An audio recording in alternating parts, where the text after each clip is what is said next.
Our reference project was in New Zealand last year.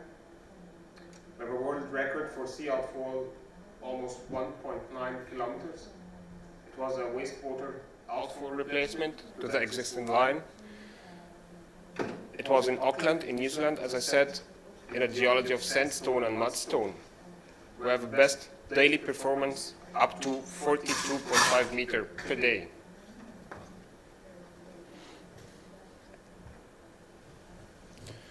Next topic in pipe jacking is the retractable machine concept. What does this mean? When you want to bore a tunnel but with an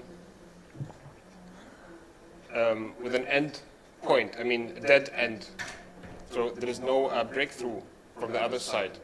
So just bore the tunnel normally, and then you have to retract the machine backward to the starting point or to the launching shaft.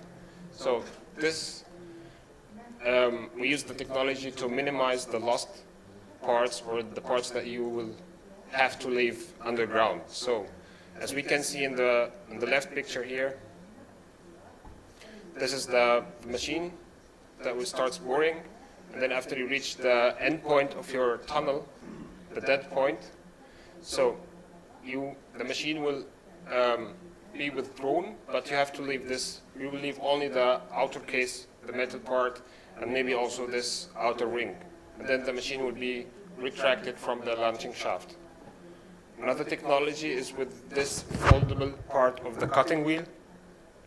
So as we can see here, these two parts of the cutting wheel, they're a little bit bigger than the rest. By the retracting option, these two parts of the cutting wheel will be folded to be ready for the retraction of the machine. The retraction of the machine is through the pipe main jacking station from the launching shaft. Here another picture of the foldable cutting wheel and also the retraction of the machine. So in this picture we can see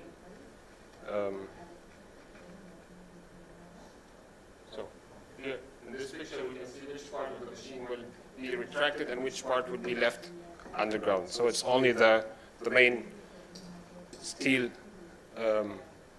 part would be left. Here also, in this picture you can see which part will be withdrawn. The application of this technology that we will talk later about it is also the pipe arch method. It was a reference project in Germany, in Berlin. So they tunneled 30 blind hole drives, 90-meter length each, in a geology of sand with the existence of groundwater. Next topic in pipe jacking trends is curved and inclined alignment tunnels. As we can see from the two pictures, the one up there, you can see the tunnel alignment goes into the left direction. Also from the picture down, that the tunnel is going a little bit in the downwards. We have our reference project in Zug in Switzerland. The project was Lake Zug Flood Protection and Rainwater Tunnel with a tunnel length of 1.8 kilometers. The maximum drive length was 882 meters with a very tight curved radius of 250 meters, horizontally and also vertically, as we can see from the pictures. This tunnel was bored in geology of sand, silt, and gravel.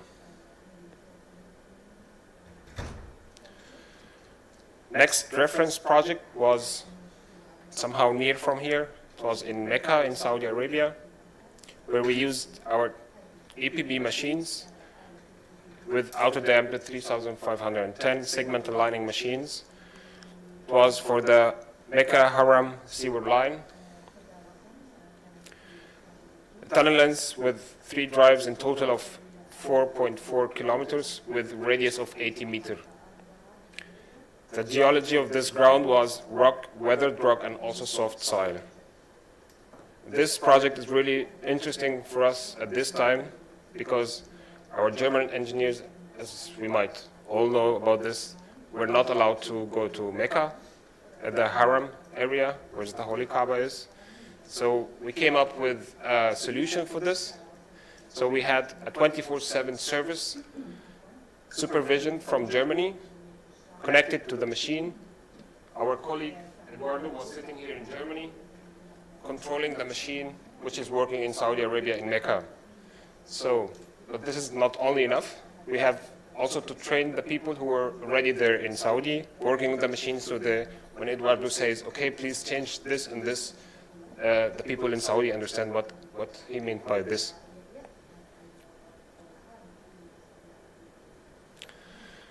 So next topic in pipe jacking is the inclined pipe jacking. So this is really a typical application in hydropower projects, where you have to make a tunnel between the upper reservoir, where the water is, to the lower reservoir, where through this transportation of the water, you generate the energy through turbines. So in this, we recommend that always the direction of drilling is from downwards to upwards, just to use the advantage of gravity with you, not against you.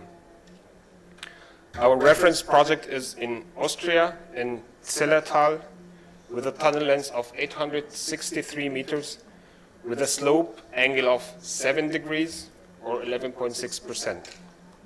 As we can see in the picture here, the machine has an inclination starting from downwards, going to upwards.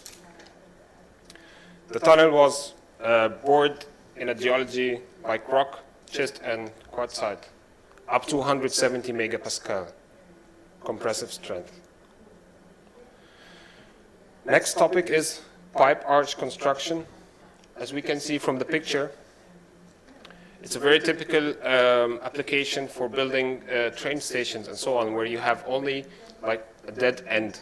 You don't have to break through the tunnel, you just make a place for the train stations. So what we can do is we bore this arch-shaped pipes. Then you can, after that, these pipes will support the ground up, and you can just conventionally make the space for the train station below these pipes, for sure with supporting construction. Our reference project in China, we made 42 pipes like this, in this arch shape, with 102 meters length. Next reference project for pipe arch is in Qatar, in Doha, where we have like 8 times 23 number drills with the lengths from 49 to 88, also with the arch shape. The distance, here is the key of this application, is the distance between the pipes. We have a distance between pipes less than 50 millimeter. So this is here exactly where you require the accuracy of the tunneling, just to make sure that this distance won't be bigger between the two lines. Otherwise, the two pipes will cross each other.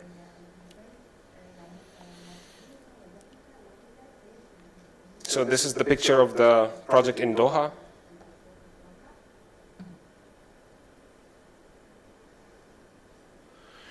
Next topic, it's a very interesting topic, is the also new topic. It's the cross passages technology. This cross passages we mean in Hong Kong, where these two big tunnels, they were also tunneled using our big machines. So it was for a traffic tunnel, two big tunnels, and for security issues, they have to make cross passages between the two tunnels. And the two tunnels were completely underwater, as we will see in the next picture, the next slide. So they have to build 42 cross passages between, let's say, the tunnel 1 and 2 for security reasons. So, for example, if something happened in the first tunnel, so they can move the people or whatever to the other tunnel for security reason. I think last month we just finished this the whole 42 cross passages with a diameter of 3,000 meter. Sorry, millimeter. So the challenge was to make these tunnels under 5.5 bar pressure in a geology of sand, silt, clay, gravel. And it was really challenging because we start boring from one tunnel towards another tunnel. Both tunnels were under sea level with 5.5 bar. So here's the picture down there. I hope you can see it. These small white points represent the cross passages between the two tunnels. For advanced rate, we have 20 days required per cross passages. It was really good experience for us.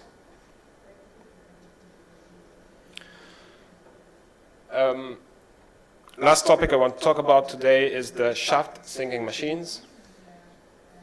These machines were usually used to build shafts with different applications we can see later.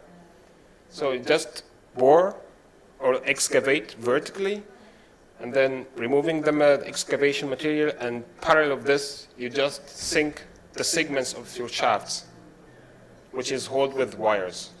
So every time you bring down or sink one complete ring, so you lower down the segment and then build a new ring while excavating. So two processes works in parallel. As we can see here from the video, the excavation arm works down, then the excavated material will go upwards through the lines to the top. And then after you finish one, or you excavate one place for a new ring, you lower down the segments of the shafts, and then you build a new one up there.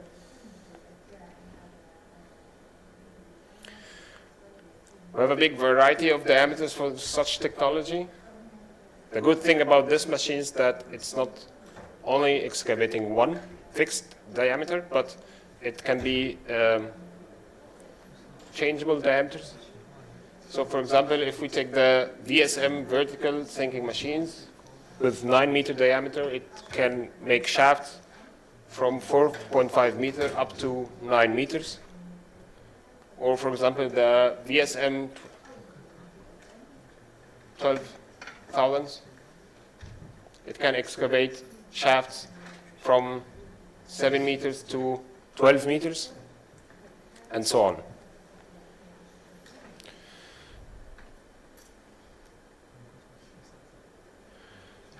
At the beginning, we thought about this technology to help us build shafts for microtunneling, which we can see is one application of this vertical sinking machines.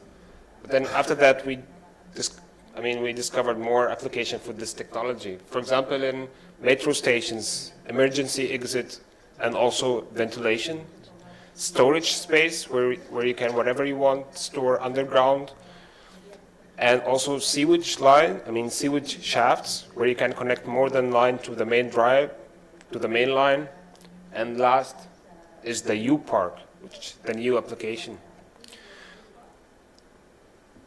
I will go back to the U-Park again, but after this reference project in Spain, as you can see from the picture, the construction area was really, really narrow. So it was really a small street where the neighbors can exactly see the construction site. It was 4 railway shafts, 20-meter depth. So our machines can excavate till 80-meter deep with these vertical sinking machines. So the project challenge was very narrow streets, settlement risks, and also the people who lives just beside the construction site, they don't accept noise, which is normally comes from normal excavation. Going back to the U-Park application for our vertical sinking machines, in a big cities like in India, Delhi, or even where I come from, Cairo, it's a very big problem where you're gonna park your car. So we came up with this, our technology that we can help or try to help in this problem, where we can use our big shafts underground, and then you install a parking system where you can just, from the ground level, just you bring your car inside, and then the parking system will take your car, park it somewhere till 80 meters deep, and then that's it. So you can also use the place over the ground, wherever, for building, offices, service points, and so on.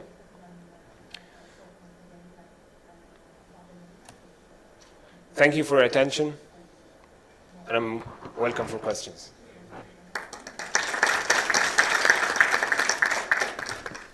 Please stand on the stage. First of all, I would like to thank Mr. Sheta for his nice presentation.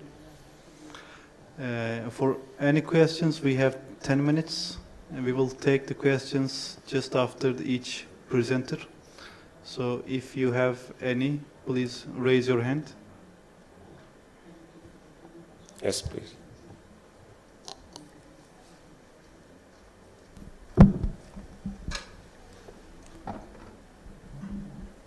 Hi, this is Sausan, civil engineer.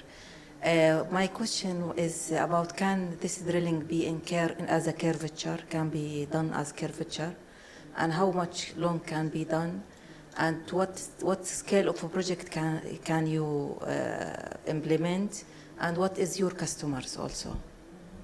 This is more than one question, but it's okay. If I understand your question right, you're talking about this vertical machines, right? Or for the curved tunnels, yeah? Okay. So, I mean, we are only taking the information from our clients. They say, okay, we have tunnel this long, with it's not a straight tunnel. We have like radius to the left, or maybe inclination upwards, downwards, and then we customize our machine for every project. So we need the information from our clients. We found the best solution for this. So we are offering a customized solution for our customers. Let me make a contribution for your question. You know, it's possible to make this curved microtunneling by using some